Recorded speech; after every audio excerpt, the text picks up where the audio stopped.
میرے سامنے ایک صاحب نے کہا کہ وہ ہمارے جو محلے کی مسجد ہے نا اس کا خزانچی مولوی صاحب کے ساتھ مل کے 40 لاکھ روپیہ کھا گیا۔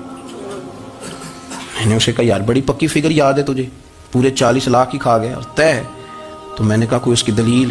کہنے لگا جی وہ بڑے پیسے کھائے ہیں، سب کو پتہ ہے۔ میں نے کہا سب کو پتہ ہونا کام نہیں، اس پر باقاعدہ شرعی گواہ ہونے چاہیے، کہہ دیتے ہیں نا ہم۔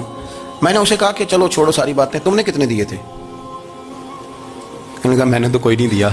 تو میں نے کہا اگر تو نے کو دیا تو چل میرے ساتھ، میں تیرے تو واپس کراؤں، اور اگر تم نے نہیں دیا تو پھر اللہ سے ڈر، اس لیے کہ بہتان بڑا سخت جرم ہے، صبح قیامت اس کا بڑا سخت حساب دینا پڑے۔